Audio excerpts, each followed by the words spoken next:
If you're feeling down, if you're a little depressed, a little stressed about money, Ishmael is the best companion you can hope to have.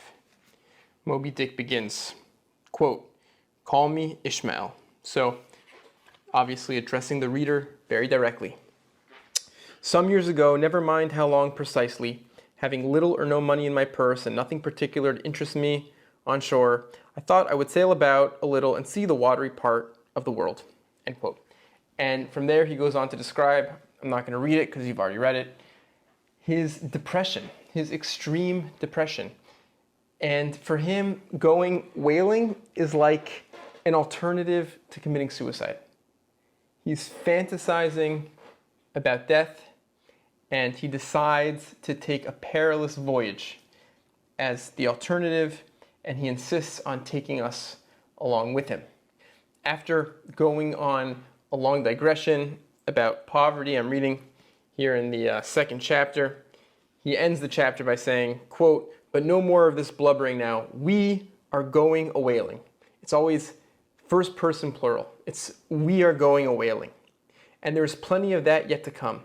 Let us scrape the ice from our frosted feet and see what sort of place the spouter may be. We are with him as he goes through this journey. Ishmael speaks to memory. Ishmael is aware of the way time passes.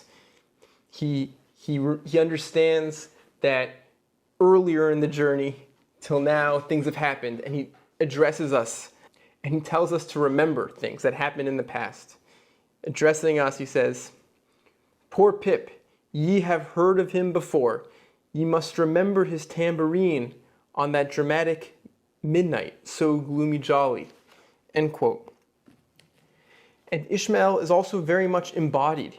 Back to chapter 2, when he's talking about looking for a place to sleep, and it's freezing cold outside. There's this wind, this Euroclydon stormy wind. And he says that your experience of that wind, it depends which side of the glass you're on. If you're indoors looking out at the wind, then it's not so bad. But if you're outside experiencing it without being indoors, it's a very painful, freezing wind. And then he says, Ishmael says, quote, "Yes, these eyes are my windows." So again, the metaphor is the windows of being indoors versus outdoors. But he says, "These eyes are my windows. And this body of mine is the house. What a pity they didn't stop up the chinks and the crannies, though, and thrust in a little lint here and there. But it's too late to make any improvements now. The universe is finished." End quote.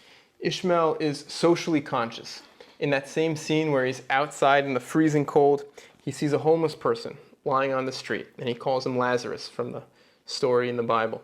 Quote, "Poor Lazarus there, chattering, his teeth against the curbstone for his pillow, and shaking off his tatters with his shiverings. He might plug up both ears with rags and put a corncob into his mouth, and yet that would not keep out the tempestuous Euroclydon." End quote. Of course, Ishmael is the consummate storyteller, and he's hysterically funny. He could be so funny. So chapter 14, chapter Nantucket, he's talking about the history of this island. And he just lands joke after joke. So quote, "Nantucket, take out your map and look at it. See what a real corner of the world it occupies. How it stands there, away offshore, more lonely than the Eddystone Lighthouse. Look at it, a mere hillock, an elbow of sand, all beach, without a background." And now jokes about how much sand there is on Nantucket. He's joking that there's no trees, only sand. Quote, "There is more sand than you would use in 20 years as a substitute for blotting paper. Some gamesome whites will tell you that they have to plant weeds there. They don't grow naturally." Okay, so the joke is you have to actively plant weeds. That they import Canada thistles, and that they have to send beyond seas for a spile to stop a leak in an oil cask. That pieces of wood in Nantucket are carried about like bits of the true cross in Rome.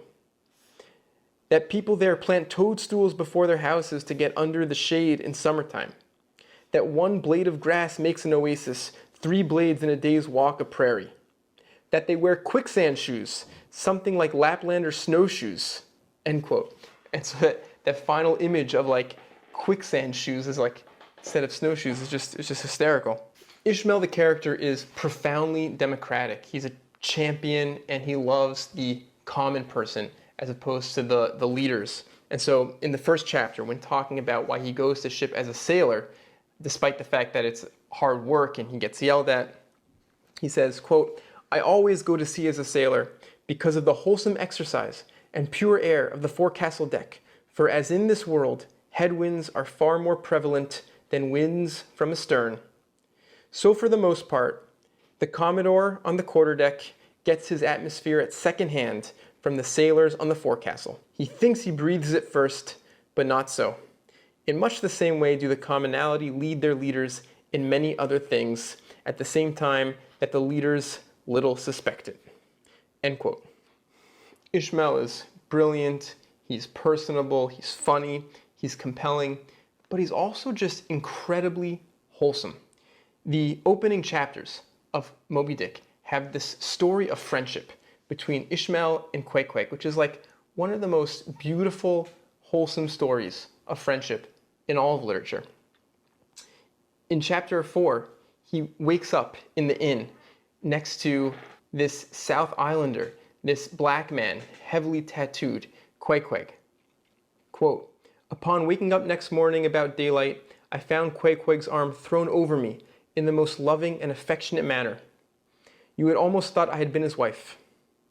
The counterpane was of patchwork, full of odd little party-colored squares and triangles, and this arm of his, tattooed all over with an interminable Cretan labyrinth of a figure, no two parts of which were of one precise shade." End quote. And the story goes on to describe this like blossoming friendship between these two totally different people. And they walk down the streets holding hands together.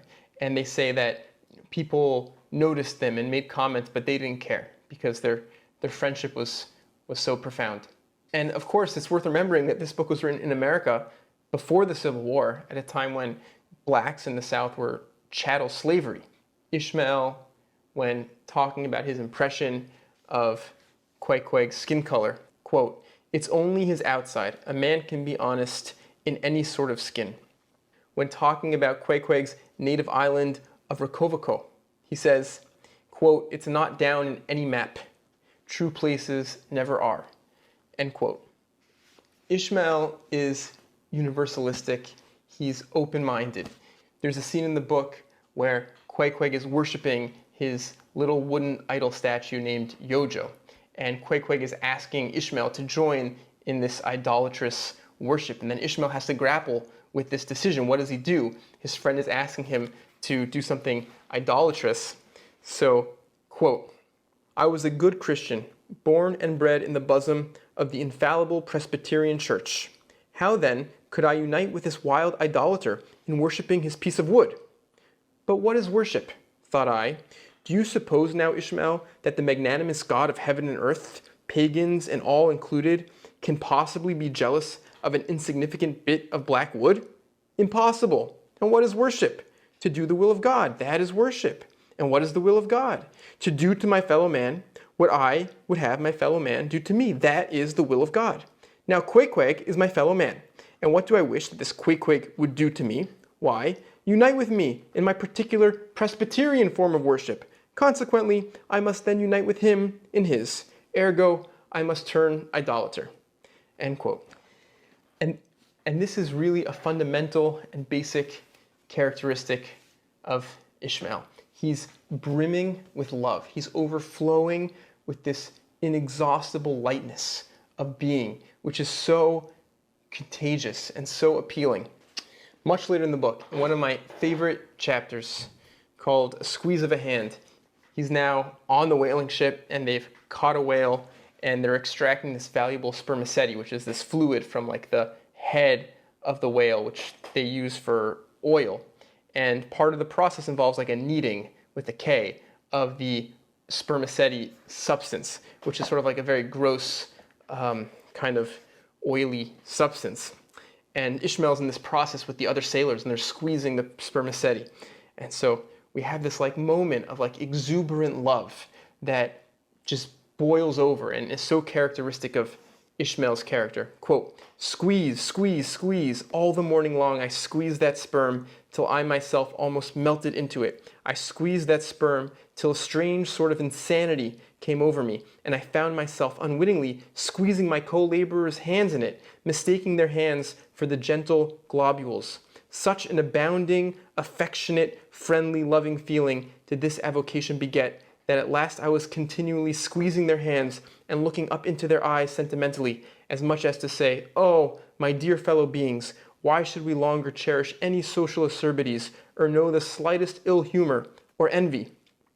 Come, let us squeeze hands all around. Nay, let us all squeeze ourselves into each other.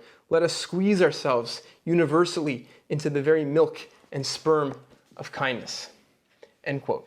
Ishmael is obsessed with whales. He wants to tell us everything he knows about whales. And at one point in the book, he mourns the fact that they're so inaccessible to us. They're so hard to know about that he can't know more about whales. He marvels at their societies, at their communications, at their family units, at the way they organize and relate to each other. He mourns the destruction of the herds of bison in America, and he worries, he agonizes that maybe something similar could happen to these whales. There isn't an ounce of arrogance in Ishmael, or machismo, or stoicism in Ishmael. And so in short, he's just like the most wholesome character. And I believe he's such an important and compelling voice, and that he's a voice worth listening to. And so the goal here in this series of videos is to sort of ask that question. What does Ishmael have to say? What's he trying to say? What can we hear from that narrative? So I hope you'll join me. Thanks.